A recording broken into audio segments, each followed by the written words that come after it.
fans, that is exactly what you want to see as we're getting closer and closer to the end of the split. But now we're going to send things down to Ovly for an interview with the Optic support. Thanks, guys. Big congratulations on the win. And I just want to ask you, with the standings so close, how does it feel to have a completely dominating victory like that? It feels good after like our past losses, actually, how we just throw all that time or we're not as strong as we should be. Well, I mean, it's about to get way harder for Optic because you guys are going to be playing all of the top teams above you in the standings. I think starting with TSM tomorrow, you got Team Liquid, you got CLG, and you got Cloud9. So do you guys feel safe about your playoff chances as of right now? No, we're kind of worried, but I think that's what makes it better that we're playing these top teams, because if we make it into playoffs by being these top teams, we're just going to be so confident going into playoffs. What would you say is the main source of that worry? You know, I've not made it to playoffs so many times because of like some unfortunate event, the 9-9, you know? So that's the biggest worry for me. Awesome. Well, you start with the game against TSM tomorrow. What are your expectations going into that game? I think it's going to be, I hope it'll be good, and I won't play Zillany again. What do you think about Sven and Smoothie? Because I think we saw Smoothie steal Baron on Tom Kench today. I'm going to make sure that he's not able to do that tomorrow. All right, not going to be able to do that again. Big thank you again, and congratulations again on the win. And to wrap up the day, let's hear from the State Farm Analyst Desk. Thank you very much, Avali. Optic Gaming picking up our fifth and final victory of the day again. The race for playoffs continuing to be made interesting by a lot of these squads vying for the best possible positioning. But we're going to dive right into Champion Select here because we got the fifth and final pick as Olaf for the side of Optic. And immediately, while that might be a slightly peculiar last pick, it warps the way, or at least the approach, that Optic is going to take within the early portions of the game. We're lucky enough to have an incredible mind of Broken Blade on the desk, so help me understand how it should be played with an Olaf in the early game. Basically, Olaf is a champion that needs to get ahead early game to be useful later on in the game, and Meteos did a really good job with their bot lane, walking into the jungle, knowing they would win the level 1, and taking the bot side camps of Jarvan, and then Jarvan was able to take the rep off here from Olaf, which could be prevented if Olaf based earlier, but anyway, he got an advantage from level 1. You want to do that as Olaf, and this basically leads to Olaf having later on an uncontested buff, which was, in this case, the Drake. Right. I think that Olaf could have taken the red first, the second red of Jarvan, and then did the Drake after that. So this is that moment you're talking about here. He could have taken the red. It's about to spawn in like 10 to 20 seconds. Take the red, and then take the Drake uncontested. This is still a really good play from Meteos, taking advantage of his early game champion, of his last pick. I really liked the way how Meteos played Olaf. It was how you needed to play that champ. It's basically like Jace, you want to play around that champion. If you don't play around that champion, it's not as strong. And here Meteos showed us a very good Olaf game. I think he goes for the dragon because his bottom lane was base. So he's like, well, if I can't go into the red buff and have the safety of my lanes here, I might as well sneak the dragon in as well I can. So he's got two options and goes for the worst of the two at the time, which is still a net positive, choice, like Broken is saying. Yeah, I mean, and this is kind of how a lot of Optic's games are won, is through Meteos' playmaking. That's why he kind of has earned last pick in the jungle and is able to use it well here. And he has, you know, good CSDs, good kills and assists early on, big gold differential. The problem is when you put up against Echo Fox, they are in the most dire of jungle situations. They have 0 kills and assists in 15 minutes. With Mike Young, five Mike Young games. Yeah. And I don't want to put this all on Mike Young because he was one of the critical factors of TLA doing well in Academy. So, like, this is not a Mike Young problem, but it's just saying, like, this is probably the most exploitable team in the league right now for Meteos, and he absolutely trashed them this game. I've been casting the Academy games, and in there, TLA right now is still struggling to recover from the absence of Mike Young. He was a very prominent shot caller in the team, so he had great synergy, but it took a while to build up that synergy, right? They were a third-place team in spring, which says quite a bit, right? There's a good accomplishment there. It's not like that's a weak league. There's someday in it. So the fact that right now they're struggling, to me, is just a symptom of the overall problems that Echo Fox has, and it just so happens that Mike Young was plunged right into it.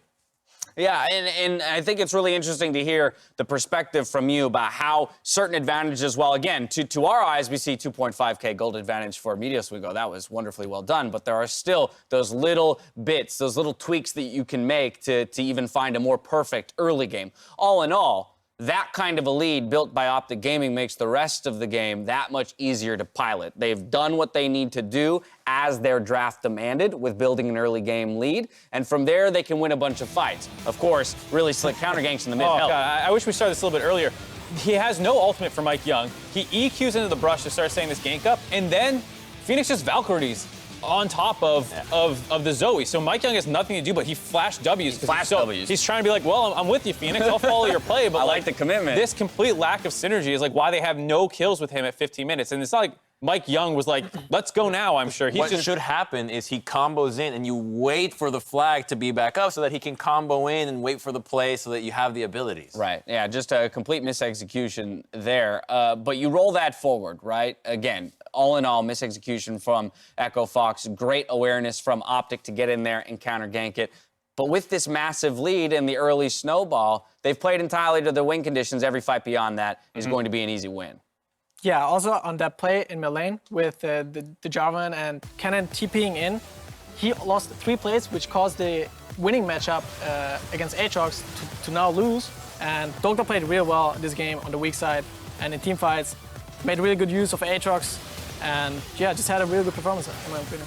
Yeah, he was able to get a 1v2 double kill in the top lane, and then with that lead, starts snowballing through this fight after the Baron. He's the one flashing forward and setting up more kills. And like you said, this is just a clean snowball all the way through.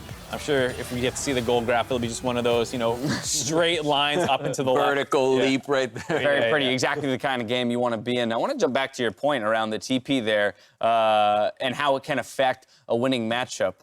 I think so often it's tough for non-top laners to understand what it means to be on that island of top lane and the sacrifice that a TP, or the effect a single TP can have on the flow of the game from the top lane. And from game to game, or in this example, we all of a sudden see a Dokka who's now powerful enough to 2v1 or even 1v3.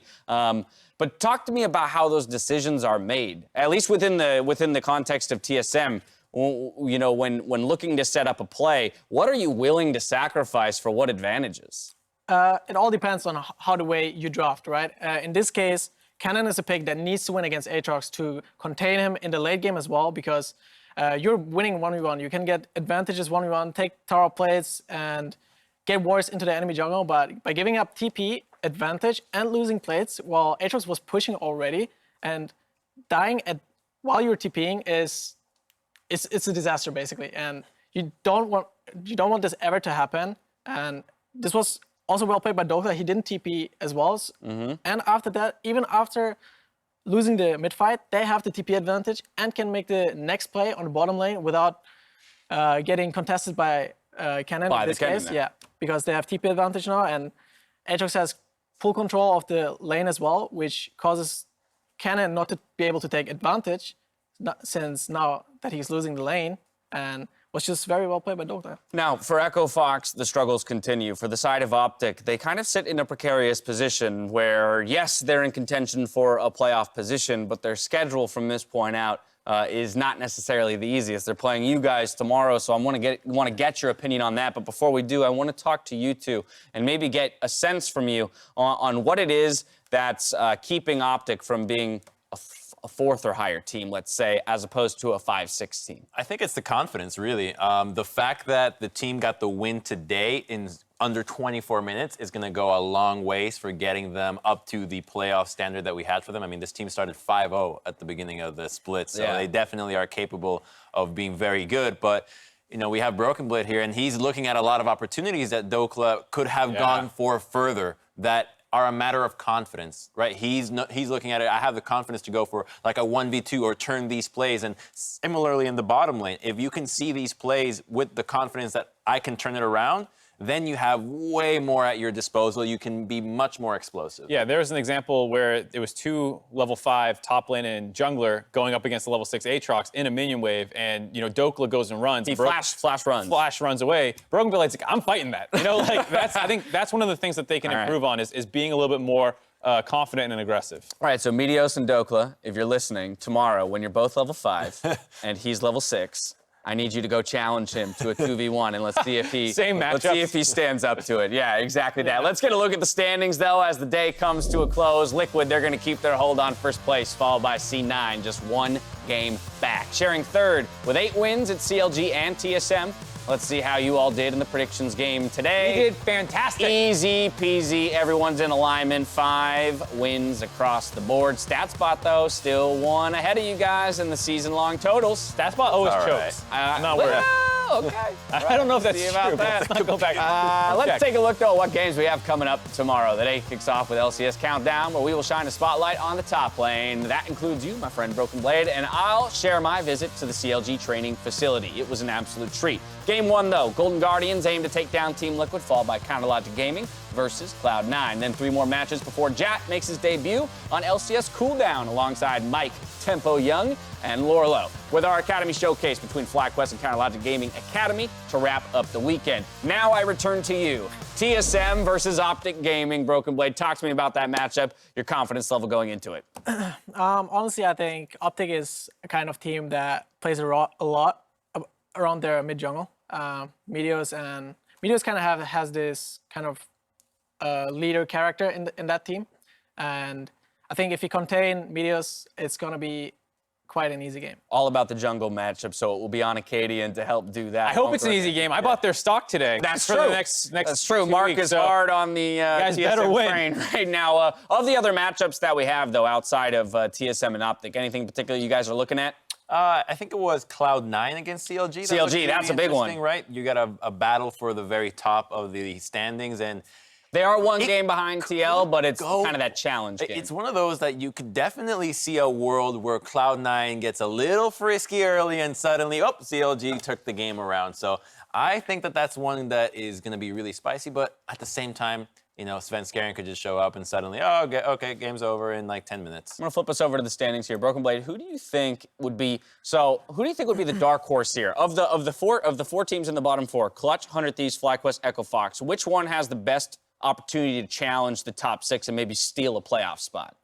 I think probably 100 Thieves. Okay. They are looking. He bought their stock. So. They're definitely looking better, and the other bottom tier teams, they're still looking more shaky than the 100 Thieves. I think 100 Thieves kind of is trying to find their identity, and they're going that way, and they have a chance to challenge the top tier teams, I think. Big vote of confidence for 100 Thieves as they head into a matchup against FlyQuest tomorrow. If today's games, though, had you itching for more action, stay tuned for the LEC rebroadcast going live after the show.